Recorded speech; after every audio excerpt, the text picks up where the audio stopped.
Hi, hope everyone's all right. I'm Matt Dudley. I've been asked to chat to you about my doctorate thesis and where I am. So, just a little bit about me to start with. I started the professional doctorate in education with Wolverhampton Uni in 2017. So, this is about the end of my sixth year.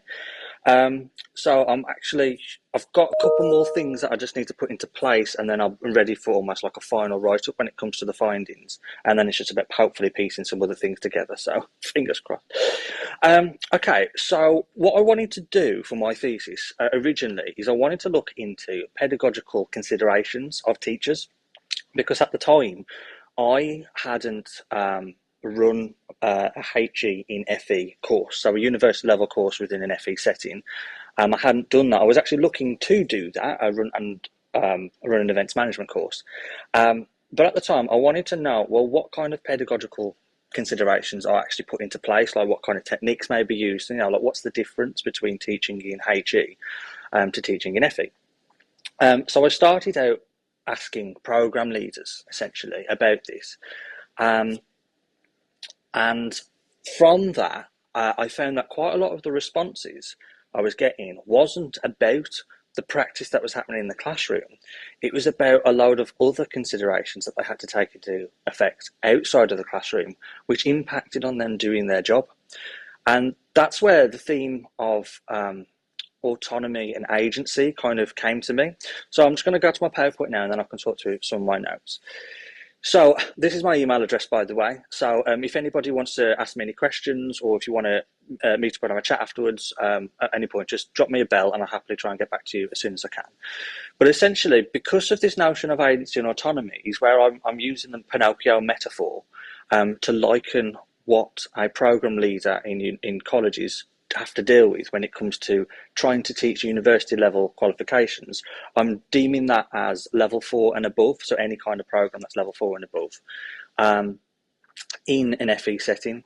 So what I planned to do was originally what it was to do semi-structured interviews with these program leaders. So I took them from a range. So it was actually over 6 HE courses. There'll be high national certificates and diplomas, some foundation degrees, the postgraduate certificate in education, and some of the professional diplomas.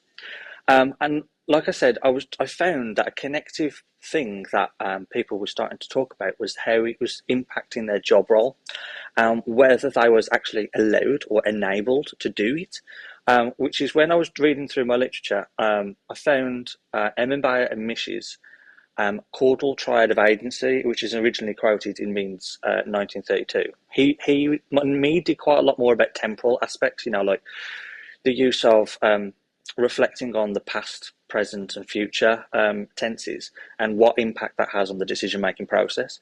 Where Bayer and Mish moved it more down to almost like a formula in which an individual makes a decision. So it's through that lens, that theoretical lens, which I'll be looking at the interview quotes and the literature as well as to work out what it is that may be affecting teachers' ability to act with agency. So first off, before I move on to the picture I've got about the choral triad, I want to distinguish the difference between autonomy and agency. So autonomy is the philosophical concept of being able to stand on your own 2 feet and make decisions without any kind of external influence. And within my lit review that I've written, I'm not going to share a little bit of that today, sorry, because I'm aware of the short time. I basically discuss how people have dismissed that autonomy exists in some sense, because we are even at the basic level, we are a slave to something. So we may choose not to eat, but eventually you'll die. So at the basic level, we are controlled by something.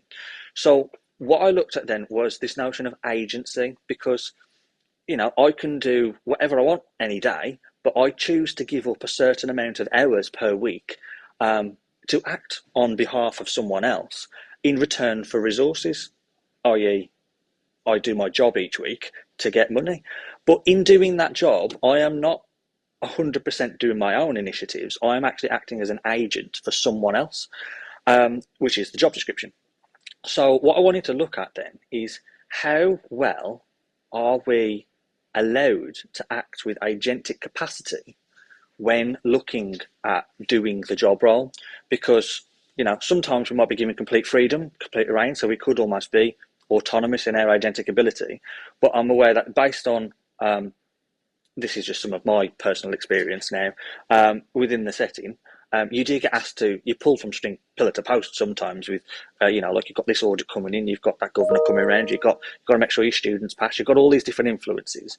And I was interested about, well, based on these people who live or who work within the middle ground between higher education expectations and the setting of working within a further education college, is are there any more? Are there any things different? What is it that may be affecting their agency? So, just to clarify then, so Mead come up with this kind of notion triangle. So the caudal triad of agency essentially has a couple of parts, and it's got 3 points, hence the triad part. Is the iterational lens, which is essentially how the individual reacts in the moment, and it's almost like they reflect on the past about what they could slightly do in the future, which is where Mead come in. But Emma Bayer and Miss talked about the iterational element being about how the individual can turn to tools which are in their immediate vicinity, whether that's physically or metaphorically, and able to act and deliver within a certain setting. Now, the iteration element has got a couple of other things that are broken down into it. One of them would be selective attention, which would be about identifying like focusing on one thing. You might have 12 things flying around your head, but I'm going to focus on this one thing. And in the act of focusing and prioritizing that one thing, what does that do to agentic ability?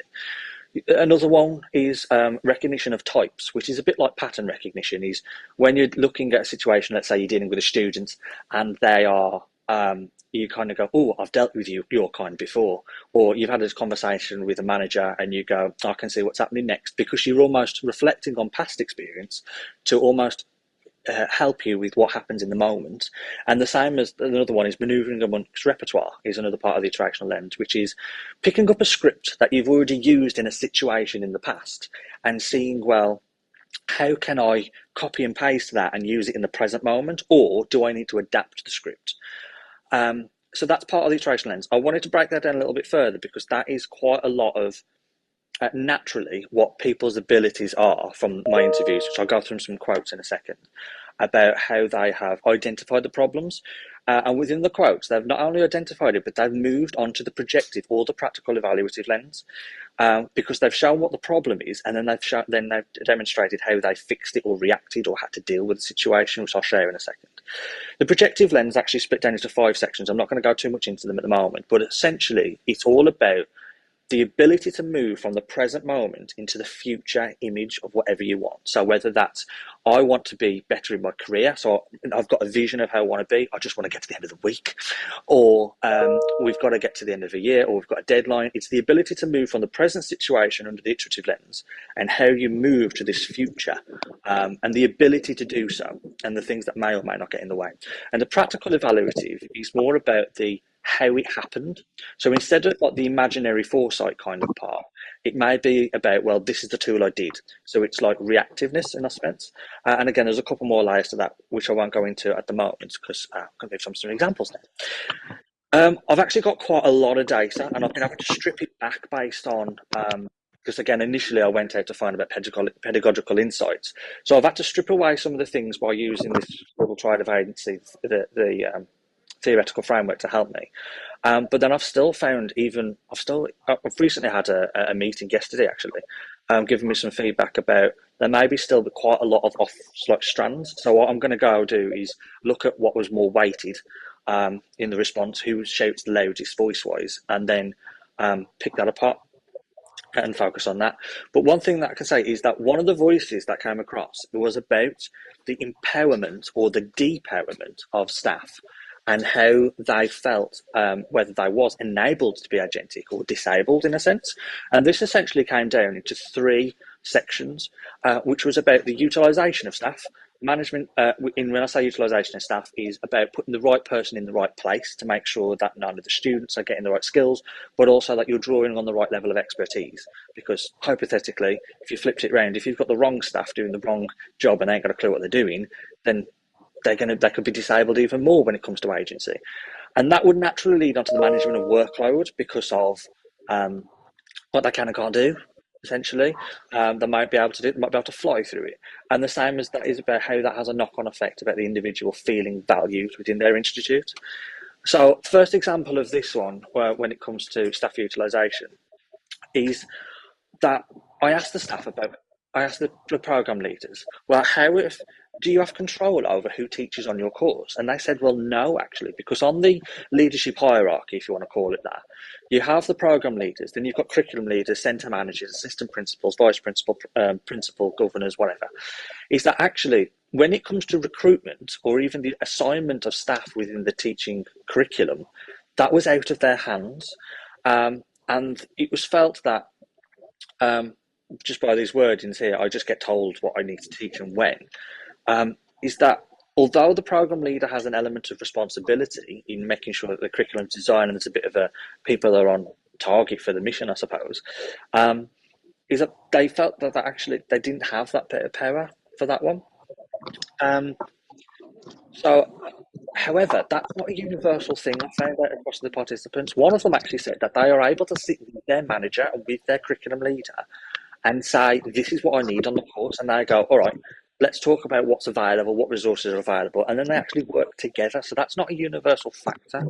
Now, that's kind of interesting in a way, because this quote that you can currently see, the one that says that I was able to work with them, they offer a foundation degree pathway, whereas the previous quote did more to do with BTEC, Pearson set, HNC and D qualifications.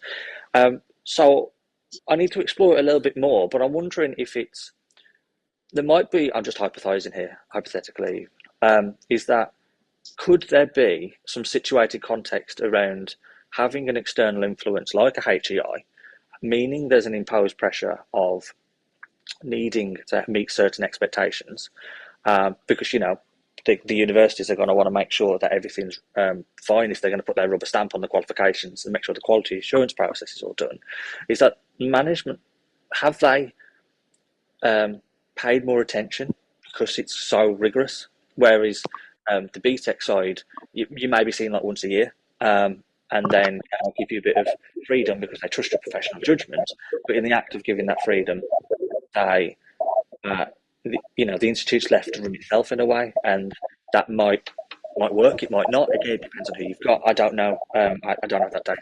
It's just an idea.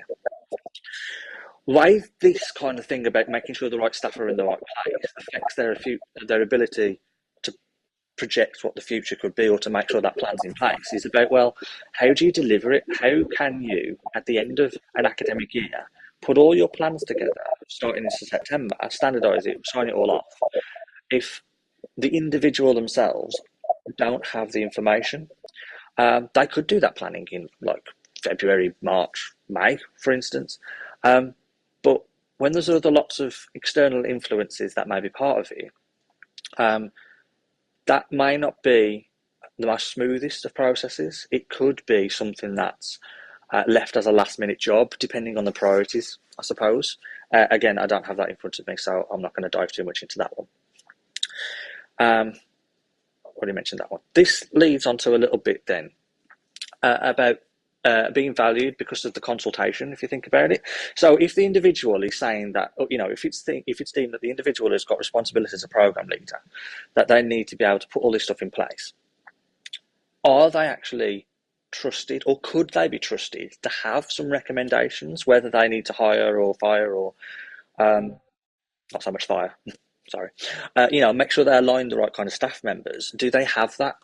And when I was talking to one of them about what their vision was for their course and like, how would you enhance it, their immediate response was, well, do management really want it?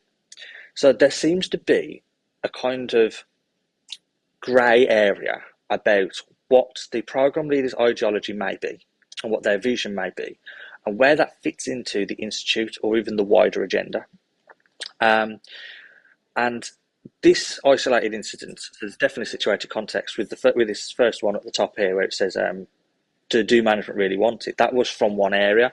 Another area was feeling the same kind of thing, but actually said that their managers have started to recognise the amount of support that they put in place for their students and have tried to make their timetable more enabling for agentic purposes.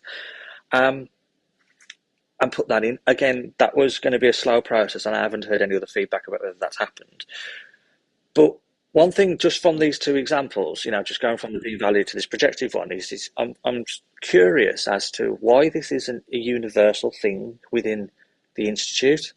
Is if there is a common goal, if there is a common rhetoric, whatever, for higher education within the establishment, is where's the uniformity in a way of processes and expectations and mission statements? It almost implies that there's some, like I said, some grey area, which seems a bit odd, especially when you think of the professional nature that they say the FE sector is, or especially the institute which I'm studying and reporting on.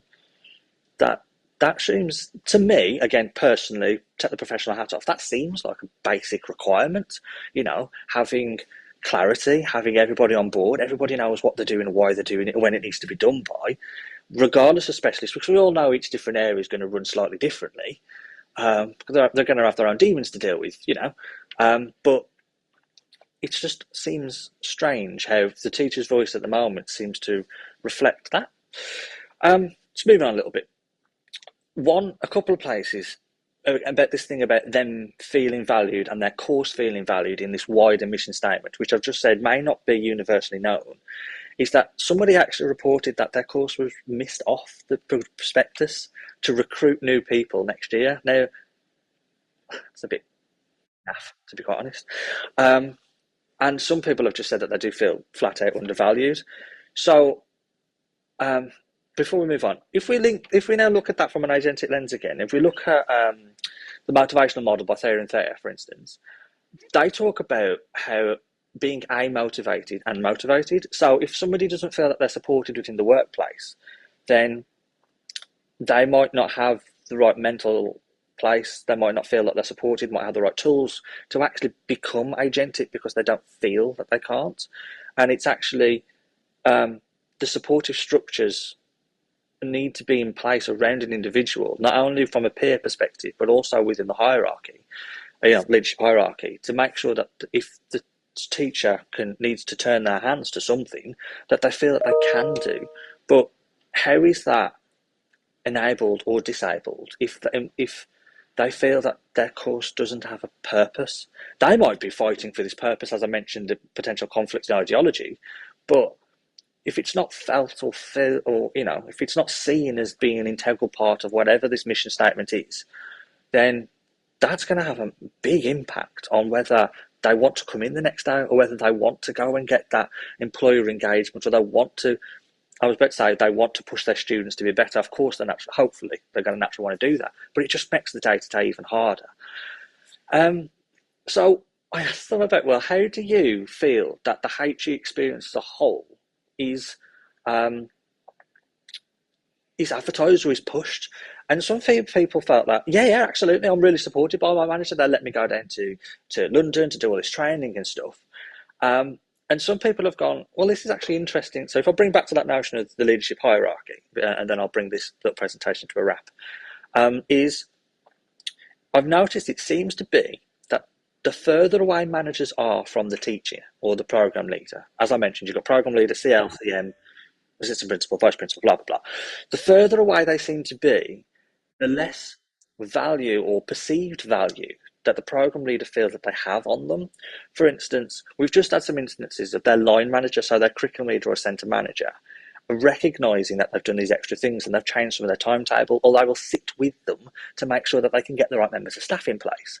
But this example on the page at the moment says that their manager was fine with them going to talk to the exam board, go down for extra training and things. And one of them reported, it's not on this quote, that their exam board was very supportive in what they do. You're the professionals, do what you need to. But when it came to the end of the year to make sure everything's packaged as well as it could be, they became a lot more stricter on what was needed for examination and for quality assurance at the end of the year, which seems to be counteracting what they originally said.